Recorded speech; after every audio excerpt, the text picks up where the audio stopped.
कल मोदी सरकार के 2 साल पूरे होने वाले हैं और इसी पर जश्न मनाने के लिए सहारनपुर को चुना गया है। प्रधानमंत्री वहां रैली करेंगे और क्या निगाहें ध्रुवीकरण की भी हैं, ध्रुवीकरण की ओर भी हैं, इस पर तो हम चर्चा कर चुके हैं। लेकिन संबित पात्रा, मैं आपसे जानना चाहूंगा, आप लगातार कह रहे हैं डेवलपमेंट हमारा एजेंडा है, हम डेवलपमेंट के नाम पर चुनाव लड़ने वाले हैं।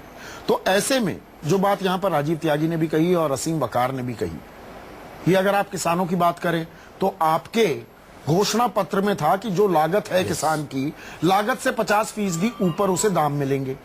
आंकड़े बताते हैं 3 से 4% दाम मिल रहे हैं, लागत से 3 से 4% ऊपर दाम मिल रहे हैं। असीम वकार ने कहा कि भाई 15 लाख रुपए का इंतजार कर रहा है नौजवान, रोजगार का इंतजार कर रहा है। 4 करोड़ रोजगार अभी मुहैया कराने थे, 4 लाख रोजगार हुए, 1%। तो ऐसे में 3 बड़ी बातें, अगर मैं आपकी बातें फेस वैल्यू पर लूं, 3 बड़ी बातें पिछले 2 साल के हासिल के तौर पर क्या देने वाले हैं, क्या कहने वाले हैं कल प्रधानमंत्री? नहीं, आप देखिए, किसानों पे पहले आ जाते हैं।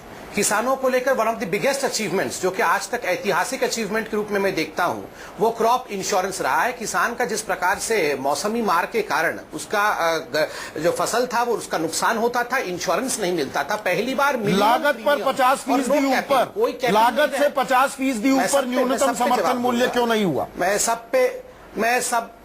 सब पे जवाब दूंगा। आप थोड़ा सुन लीजिए। अभी गन्ना किसानों के विषय में भी कह रहे थे, 28,000 करोड़ रुपए बकाया था, उसको कम करके हमने किस प्रकार 7,000 करोड़ पर खड़ा किया है, सरकार ने दिया ना। इथेनॉल, शुगर केन इंडस्ट्री से इथेनॉल हम ले रहे हैं, सुनिए, इथेनॉल ले रहे हैं। इथेनॉल लेके पेट्रोल इंडस्ट्री में यूज होने के कारण किस प्रकार शुगर जो किसान की जितनी लागत है उससे 50% ऊपर कम न्यूनतम समर्थन मूल्य दे दीजिए, किसान से उसमें दिक्कत क्या है?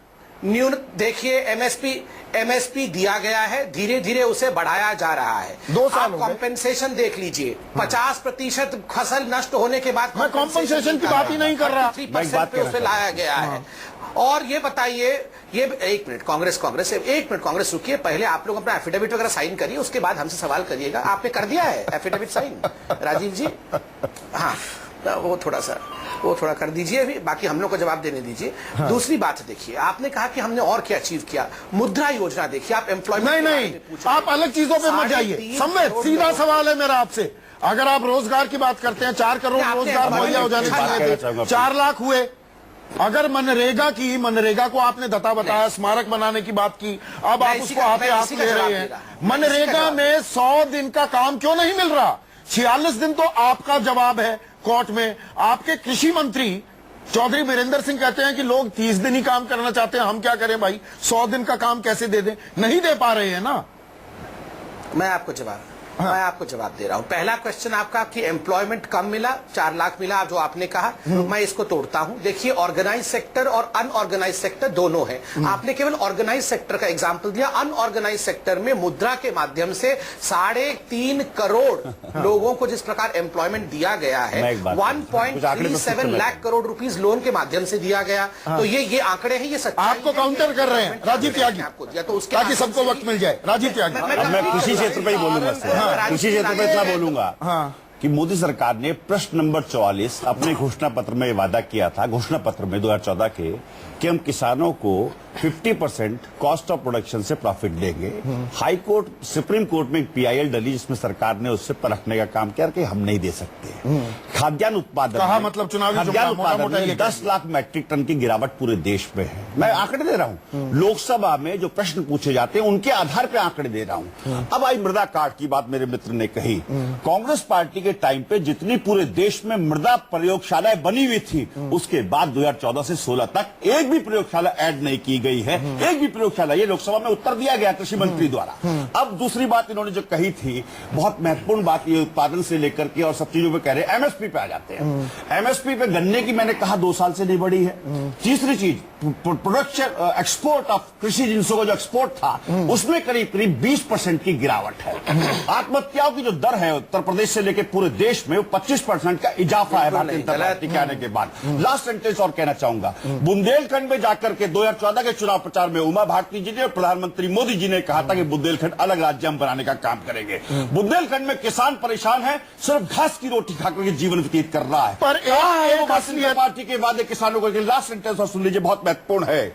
मैं कहना चाहूंगा कांग्रेस पार्टी की तरफ से, कांग्रेस पार्टी के वर्कर से लेकर के बड़े से बड़ा नेता उत्तर प्रदेश में सिर्फ एक बात पे विश्वास रखेगा कि याचना नहीं अवरण होगा, संघर्ष महाभीषण होगा। हम आखिरी सांस तक चलेंगे, हम समझाएंगे लोगों को। पहले चेहरा ढूंढ लीजिए, राहुल अगुवाई करेंगे या प्रियंका करेंगे, का भला नहीं होगा। पहले और उत्तर प्रदेश को भी देखें, प्रशांत किशोर के सहारे हैं उत्तर प्रदेश में, नेता कहाँ हैं आपके? ह्यूमन इंडस्ट्रीज में चिल्लाने से बात थोड़ा बनती है, चिल्लाने से थोड़ा हो जाता है, चिल्लाने।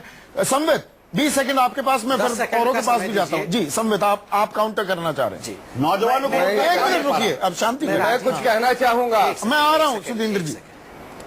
मुझे 20 सेकंड दे दीजिए। मैं राजीव जी के विषय से केवल बुंदेलखंड, संदीप जी, मैं कुछ कह सकता हूं? मैं आ रहा हूँ वकार भाई। स्थिति खराब थी। माइडियर फ्रेंड, 9000 करोड़ का आपने पैकेज दिया था बुंदेलखंड। अगर आप दोनों देखिए राजीव, ऐसे नहीं करते थोड़ा। अगर मैं शांति से सुन रहा था, मैं कंप्लीट कर लूं। क्या ये सच्चाई नहीं है? खुद तहलका ने इतना बड़ा एक्सपोजे किया, 5000 करोड़ रुपए यूपीए की सरकार के समय ही बुंदेलखंड को दिया गया था। समाजवादी पार्टी 9000 करोड़, करेक्ट पूरा का पूरा पैसा गबन कर दिया गया। और बुंदेलखंड करोड़। सर प्लीज मुझे don't tell lies on television channel. मतलब 9000 करोड़ रुपए पूरा 9000 करोड़ रुपए पूरा खा गए आप लोग। 9000 करोड़ यही तो रुपए बात है। कांग्रेस पार्टी 9000 करोड़ रुपए प्रदेश सरकार को उसको ठीक से बांटना था। तहलका की रिपोर्ट के आधार पर। ये किस साल का है? 10 साल पहले की बात बता रिपोर्ट के रहा आधार पर हूँ। सरकार नहीं आई थी उस रिपोर्ट में उनका जवाब जनता ने दे दिया है। राजीव त्यागी कितना भी यहाँ पर चिल्लाते रहे, जनता ने जवाब दे दिया है उन बातों को लेकर। सुधींद्र भदौरिया, लेकिन मैं चर्चा का दायरा, एक मिनट राजीव, पार्टी मानती जनता से ऊपर ही। आप ऐसे चिल्लाते रहेंगे तो और सीटें घटेंगी, और सीटें घटेंगी। बोल रहा 28 सीटें थी, कहीं उससे नीचे ना जाए आंकड़ा। सुधींद्र भदौरिया, मुझे एक चीज ये बताइए, सीटें कम होने के बाद भी हम अपने सिद्धांत नहीं छोड़ेंगे। आप सारी मर्यादाएं तोड़ रहे हैं, सारी मर्यादाएं तोड़ रहे हैं। मैं अभी सुधींद्र भदौरिया से बिल्कुल मुखातिब हूं, तो आप शांति रखिए। सुधींद्र भदौरिया, मुझे एक चीज बताइए, मैं चर्चा का दायरा बढ़ा रहा हूं। बिहार में जो बीजेपी को हार मिली वो ऑपोजिशन की यूनिटी के चलते, जो यूनिटी इंडेक्स था ऑपोजिशन का वो बढ़ गया।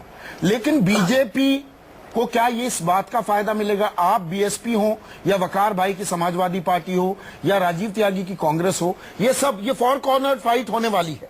सुधींद्र भदौरिया, क्या इसका फायदा बीजेपी ले जाएगी या कोई अम्ब्रेला भी बन सकती है विपक्षी एकता की?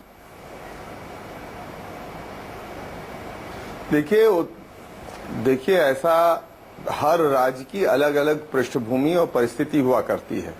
दिल्ली के अंदर कोई अपोजिशन की यूनिटी नहीं थी, जनता के अंदर यूनिटी है। और उत्तर प्रदेश की जनता, जहां तक उत्तर प्रदेश का सवाल है, वहां की जनता एकजुट है कुछ प्रश्नों। मुझे ये बताइए, कांग्रेस के साथ हाथ मिलाने को तैयार हैं क्या? अमन चैन और विकास। आप कांग्रेस के साथ हाथी और हाथ साथ जा सकते हैं क्या? बहन मायावती जी बहुत स्पष्ट कर चुकी हैं। हाँ। बहन मायावती, देखिए बिहार के अंदर आपने खुद कहा, वहां पर बीजेपी इसलिए हारी क्योंकि इन्होंने दो चीजें, एक इन्होंने कहा कि हम जो आरक्षण है, जो दलितों को और पिछड़े वर्ग को मिलता रहा है, उस पर इनके आरएसएस के लोग और अन्य लोगों ने साफ साफ कहा कि हम इसका फिर से पुनर्निरीक्षण करके इस पर हम नई एक नीति बनाएंगे। दूसरी चीज, इन लोगों ने गिरिराज सिंह से लेके योगी आदित्यनाथ जो भाषा बोलते रहे, वही भाषा आज फिर ये लोग बोल रहे हैं। आज यही भाषा फिर बोल रहे हैं। और बजरंग दल का ताजा उदाहरण जी, संघ के पूजी संचालक जी ने हम बनाएंगे ऐसा शब्द कहीं भी नहीं बजरंग दल का बिल्कुल नहीं कहा। पुनर्विचार होना चाहिए तो कहा उन्होंने। और नहीं, पुनर्विचार होना चाहिए दोनों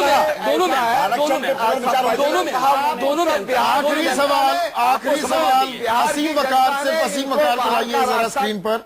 असीम वकार साहब, मुझे ये बताइए क्या समाजवादी पार्टी ऑपोजिशन ऑफ जो यूनिटी ऑफ ऑपोजिशन है उस इंडेक्स को, उस सूचकांक को बढ़ाने के लिए कुछ कर सकती है? या आपने पुराने लोग अमर सिंह को भी ले आए, अब आप चाहे आप आजम नाराज होते रहे या बेनी प्रसाद वर्मा को भी ले आए, पुराने समाजवादियों को अपने कुनबे में फिर से जोड़ने में ही बस मशगूल है? देखिए, हमारी प्राथमिकता है उत्तर प्रदेश में दोबारा सरकार बनाना। हाँ, लेकिन हमारी प्राथमिकता ये बिल्कुल नहीं है कि उत्तर प्रदेश में लोगों के जहन और दिलों को बांट के सरकार बनाना। हमारी प्राथमिकता है विकास के आधार पर सरकार बनाना, यूनिटी के आधार पर सरकार बनाना और आपसी समन्वय कायम करते हुए सरकार बनाना। भारतीय जनता पार्टी के बारे में 3 बातें कहना चाहता हूं कि 2014 के चुनाव से पहले भारतीय जनता पार्टी ने 3 मुद्दे जो प्राथमिकता से उठाए थे और जनता ने जिसको दिल पर लगा लिया था, वो मुद्दे थे 15 लाख रुपए, 10 पाकिस्तान के फौजियों के सर और महंगाई की मार। जैसे बोलते थे ना, भाइयों बहनों महंगाई है कि नहीं, तो वो भाई और बहन जो हैं उन्होंने ये सोचा कि जो 60 रुपए की अरहर की दाल है ये 30 रुपए में मिलना शुरू हो जाएगी जी। तो 30 रुपए की अरहर की दाल, 15 लाख रुपए और पाकिस्तान के 10 सर, इन मुद्दों पर भारतीय, तो ये तो आने वाला वक्त बताएगा। असीम वकार, विजय शंकर तिवारी, राजीव त्यागी, संबित पात्रा और सुधींद्र भदौरिया, ये आने वाला वक्त बताएगा। लोग विकास के मुद्दों को तरजीह देते हैं, ध्रुवीकरण का सहारा लिया जाता है क्या राजनीतिक दलों की ओर से? यूपी का काउंटडाउन अब शुरू हो गया है और चेहरे क्या सामने आएंगे, इस पर हम लगातार चर्चाएं करते रहेंगे। आप सभी का बहुत बहुत शुक्रिया। आज सबसे बड़ा सवाल में बस इतना ही। ब्रेक के बाद आज का राज में आपको दिखाएंगे अदृश्य नागा।